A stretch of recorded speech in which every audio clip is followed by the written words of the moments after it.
La préparation était un peu perturbée par la pluie, notamment. Enfin, à quel point, justement, ça peut être perturbant? Bon, là, c'est pas perturbant, c'est ennuyant, on va dire. Parce que les impacts athlétiques d'une séance sont complètement différents suivant l'état du terrain. Donc c'est des choses à prendre en considération, mais parfois c'est bien de s'entraîner dans la boue. C'est pour ça que vous avez annulé la séance d'hier après-midi? Oui, parce qu'on trouvait là, il y avait des semelles de plomb.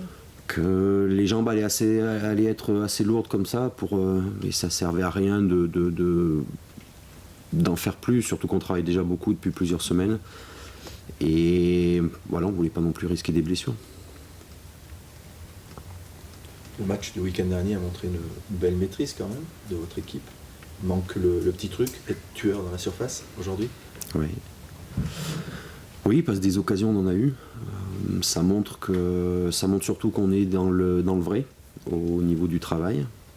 Ça montre que les efforts produits à l'entraînement portent leurs fruits. Après, c'était la vérité du week-end dernier. Et là, c'est une vérité complètement différente ce week-end. C'est rassurant quand même. Ça faisait très longtemps qu'on n'avait pas fait un match de la première, pratiquement de la 90e. Oui. Plein. Oui. C'était rassurant le week-end dernier. Maintenant, contre Reims, voilà, on va rencontrer une équipe qui a besoin de points, qui a besoin de se rassurer aussi, je pense. Et c'est une équipe je dirais que c'est un groupe qui a l'habitude de ces phases un petit peu où ils doivent se resserrer, ils doivent être encore plus solidaires. Je dirais Reims sur les dernières années a toujours un peu fonctionné comme ça, par série, avec des bonnes séries, des séries un peu moins bonnes. Et toute série négative, elle prend fin un jour.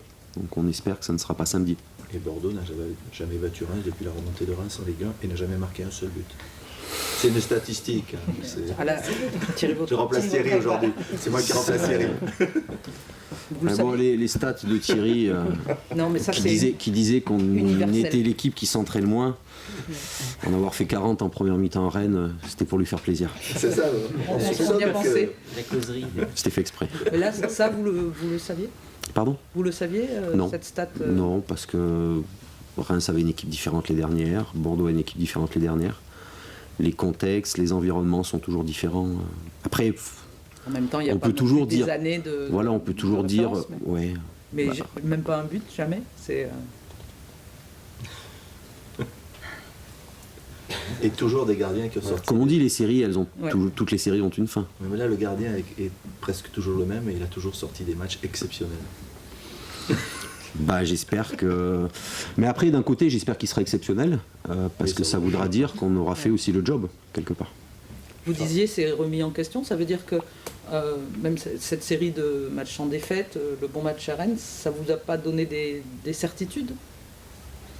Et le problème des certitudes, on pense toujours avoir des certitudes, et malheureusement, elles sont toujours mises à mal, généralement assez rapidement.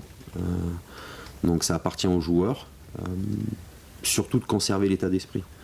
Les qualités individuelles, les qualités collectives, le travail, tout a été fait. Le seul aspect qu'on peut peut-être maîtriser un petit peu moins est l'état d'esprit.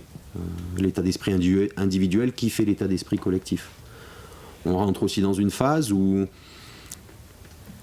la concurrence ayant fait son travail, il y a des joueurs qui, sur les 3-4 dernières semaines, ont beaucoup de temps de jeu et d'autres qui en ont peu. Ce qui est important, c'est que les joueurs qui ont peu de temps de jeu continuent à bien travailler parce que leur tour viendra, que ce soit ce week-end ou dans les prochaines semaines, leur tour viendra. Mais ce qui est clair, c'est que un joueur qui joue peu, s'il commence à lâcher, sera un frein pour le groupe.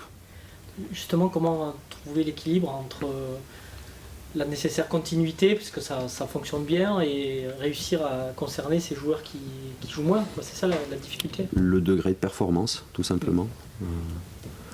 Qui se jugent tous les jours à l'entraînement. Qui se jugent à l'entraînement, qui se jugent en match, parce qu'on sait qu'il y a des joueurs d'entraînement et des joueurs de match. Je suis bien placé pour le savoir. Mais on sait qu'il ne nous reste plus beaucoup de matchs, donc prime à la performance. Est-ce que vous pouvez nous parler un peu de votre milieu de terrain ? Vous semblez avoir vraiment trouvé une base et c'est ce qui marche pratiquement le mieux aujourd'hui dans l'équipe. C'est vrai que ça fait plusieurs matchs que le milieu de terrain nous donne satisfaction. Je trouve qu'on a trouvé un équilibre, on a un petit peu couru après sur toute la première partie de championnat. Après, ça a été aussi un petit peu au détriment de nos envolées offensives qu'on avait pu avoir sur la première partie. Voilà, on a fait un choix. D'avoir peut-être une équipe un peu plus équilibrée, un peu plus solide, plutôt que flamboyante. Mais le match de Rennes se joue pas grand-chose. Avec des si, on pourrait tout refaire. On pourrait reparler du pénalty plus que généreux qui nous a été accordé. On pourrait revenir sur les occasions franches qu'on a eues. On pourrait y faire dire plein de choses à ce match-là, mais ce qui est important, c'est de continuer à avoir des occasions comme on a eu là, comme on a vu face à Saint-Etienne, parce que ça montre que d'un côté, on ne perd pas l'équilibre défensif et qu'on arrive quand même à être dangereux. Mais il y a quand même beaucoup plus de redoublement de passes. Ce que vous cherchez à mettre en place. Ce sont les profils de joueurs aussi qui veulent ça. Quand vous avez des joueurs comme Kazri, comme Plasil, comme Chantôme, comme Certi, comme Traoré, c'est des joueurs qui aiment bien jouer au ballon, donc forcément vous avez un jeu un petit peu plus de possession. Je reviens en fait aux joueurs qui jouent moins. Vous disiez en début de saison que ces joueurs-là aussi étaient importants. Bien sûr. Est-ce que vous leur parlez maintenant ? Est-ce que vous leur expliquez ou... Pas toujours. Pas toujours. C'est le métier, quoi. Parce que voilà, c'est aussi le métier. Il y a des joueurs qui ont beaucoup joué jusqu'au mois de décembre, même jusqu'au mois de janvier. Un petit peu moins depuis 3 semaines. Il ne faut pas résumer une saison à 15 jours ou 3 semaines.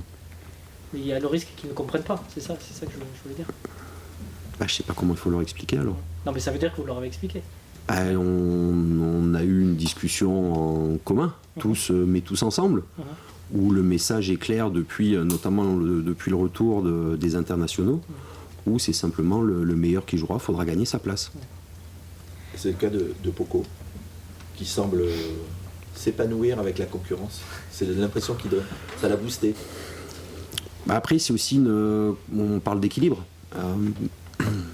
Quand vous avez un milieu à dominance technique, il vous faut aussi un équilibre. Et Poko, je le qualifiais d'impact player la semaine dernière,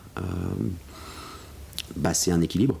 Il nous apporte un équilibre que s'il n'y était pas, il faudrait peut-être partir sur un système peut-être différent. Vous avez utilisé plusieurs animations depuis le début de la saison, quasiment tous les systèmes. Et derrière, ça a presque toujours eu du positif dans les résultats. C'est que votre groupe réagit à tout bien. Il réagit bien, mais après, ce qui compte, c'est sur la durée. Et ça a été notre problématique. Après, là, pour être honnête, comme vous avez pu le constater, les changements de système et d'animation sur la première partie étaient aussi et essentiellement dus à des problèmes d'effectifs. Quand un entraîneur trouve une sorte d'équilibre et qu'il n'a pas de problème avec son effectif, c'est rare qu'il change. À tous les niveaux, que ce soit en Ligue 2, en Ligue 1, en Champions League ou après les équipes nationales, quand un entraîneur trouve un équilibre, il sait qu'il peut construire là-dessus, il peut capitaliser là-dessus, et j'espère que c'est ce qu'on est en train de faire.